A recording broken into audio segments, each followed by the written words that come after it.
A coach, I think we just do. We're doers. So we figure out a way, if someone has a problem, we figure out a way how to help them navigate through that problem. You either gonna meet the moment or you're not. And it's okay. Dawn Staley has never coached just to win. Her version of the job has always been bigger. She coaches to make an impact, to make everyone around her better, to guide them, to push them, to fight for them. Nikki McCray-Penson was a rival, then a teammate, and then a coach on Staley's staff. In 2013, she was diagnosed with breast cancer. And Dawn decided she was going to fight it with her. I, along with Coach Boyer, went to every treatment, every chemo session that she had. We were right there. I mean, she never stopped working. Positive, so positive. I was able to just be me and act and just be some comfort for her. She moved all their meetings and everything to the treatment center. There was never a time when they didn't talk basketball together. After a decade-long battle, Nikki passed away last summer. Dawn was always there. She cares or thinks more for other people than she does herself. She'll be there when you need her. Nikki wasn't the only person close to Dawn who came face-to-face with cancer.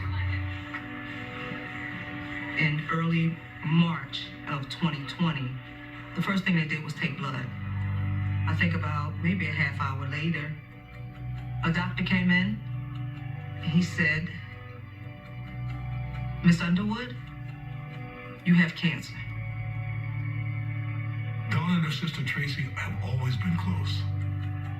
Dawn was the first person Tracy called that day after leaving the doctor. As much as you hear all the stories about everybody else, you know at some point it's going to hit you, but at the same time, when it does, you're in shock. That's a fleeting moment. That's when loved ones have to activate. I call MD Anderson because MD Anderson is supposed to be the very best. I call someone at Mayo Clinic. I call Coach K. I call Robin Roberts because I know they'd be more than willing to help. I was in the hospital, Dawn was home, making phone calls. Before it was basketball, X's and O's. This was cancer treatment for me. And I am forever grateful for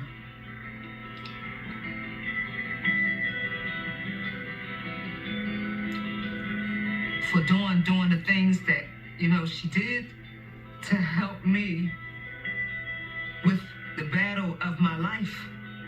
She took on my battle with cancer as the biggest opponent that she was ever up against, When doctors told Tracy she needed a donor for a bone marrow transplant, the sisters discovered the lack of African-American donors in the registry. Thank you, Robin. This is very personal to me. My sister was diagnosed 3 years ago with leukemia. My brother was a perfect match. So it's very important that people sign up on the national registry to do that for someone they don't know. The bone marrow donation from her brother led to Tracy's remission. But Dawn needed no reminder that the fights of so many others continue. I had a chance to meet Blakeleigh at UVA Children's Hospital. So I sat with her and we just had really cool conversations.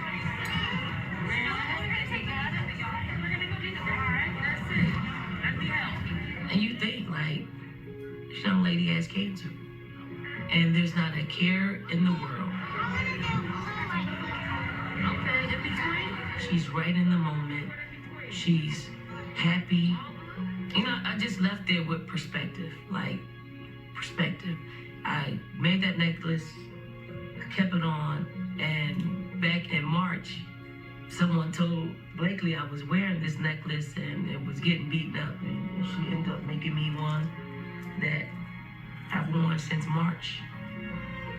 Every day I put these necklaces on. I wear them, one, because they're meaningful. Two, they're great conversational pieces.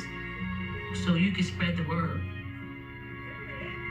No one should ever have to fight cancer on their own. Like Stuart Scott said on the ESPY stage, you get others to fight for you. And Dawn Staley has always seemed to implicitly embrace that idea. For her, it's instinctual, as a coach and a human being. Stuart Scott's speech is always one that's etched in my mind. Every day I'm reminded that our life's journey is really about the people who touch us. So many lessons for people that are dealing with it, that have it, and then their loved ones who sometimes don't know how to activate in a way that's going to help the person that's going through it. People with cancer have bad days. When you're by yourself, when your family has to leave the room and you're getting your treatment, someone else is there holding you through those moments. If you think about it, her life, all the battles that she had to fight to get to where she is, then pick up the baton for other people like Nikki, like myself, like the young lady. If you think about it, maybe that's why she's here.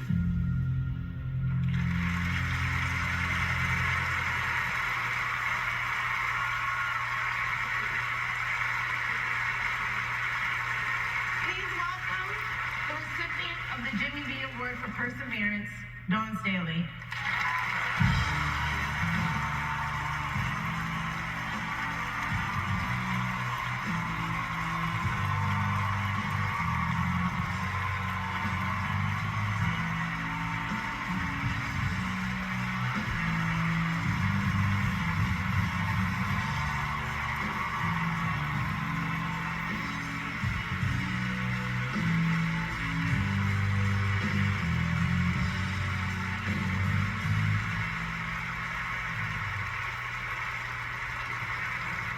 Yes.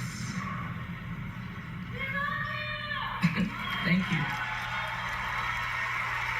Well, I'll lighten the mood a little bit. I had to wear these glasses because I have to see the teleprompter, and now I understand why they call me Auntie now. But thank you all.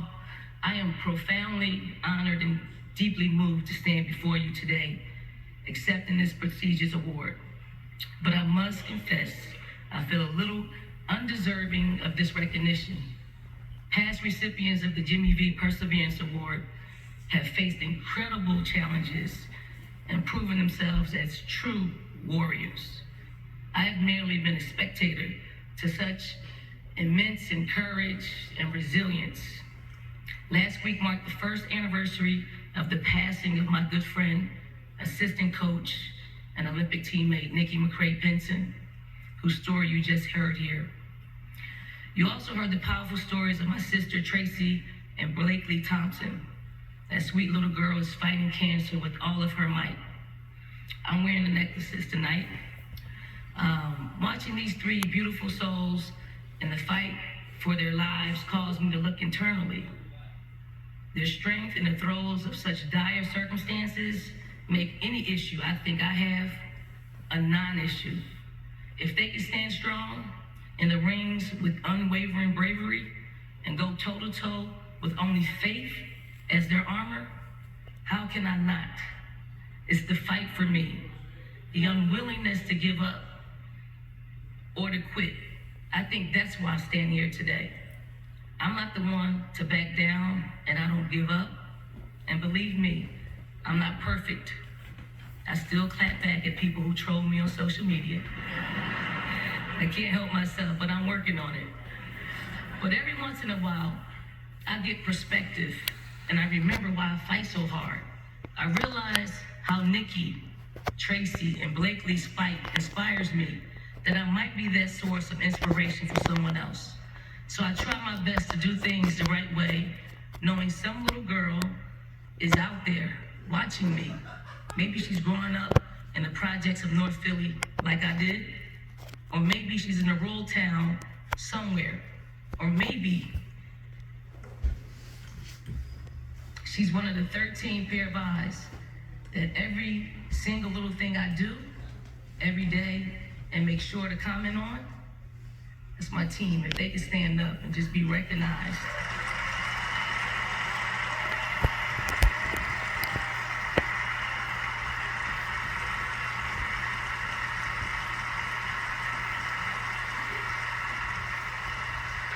That's it.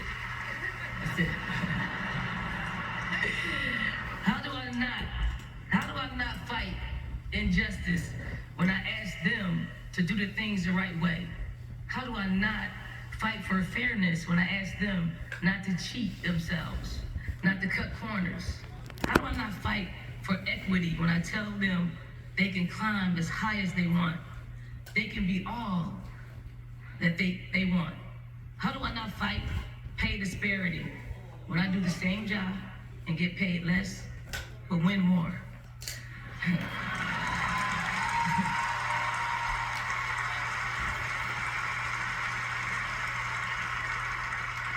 They're watching me.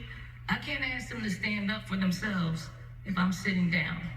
Nor can I ask them to use their voice to affect change if I'm only willing to whisper.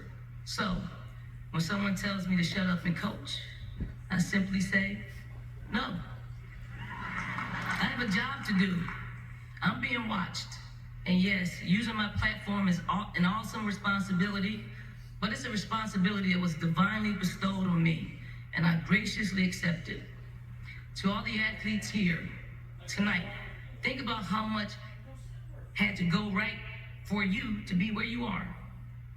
You had to have not just incredible talent, but the right coaching and being in the right system at the right time, no career-ending injuries, no failing grades, no hanging with the wrong crowd, no distractors. The stars basically had to align for you. If any one of those variables fell out of alignment, you wouldn't be sitting here. You can call that destiny, your given right, or luck. I call it a blessing. Yes.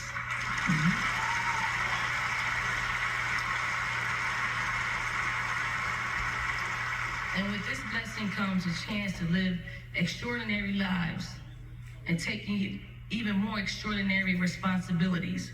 Responsibilities that may not have asked for, but that are yours. Nonetheless, you have the power to make a difference. You can stand up for what is right. You can inspire, motivate, and help others. All it takes is the will to do so. Your journey may not have been straightforward, but through grit, tenacity, and heart, you have arrived. And I guarantee someone out there with the odds stacked against them are watching you. So with the tenacity of my angel, Nikki, with the determination of my sister, Tracy, and sweet little Blakeleigh, pay it forward, do the right thing, even if it's the hard thing. And when they start to troll you on social media, tell them to come see me. Thank you. God bless.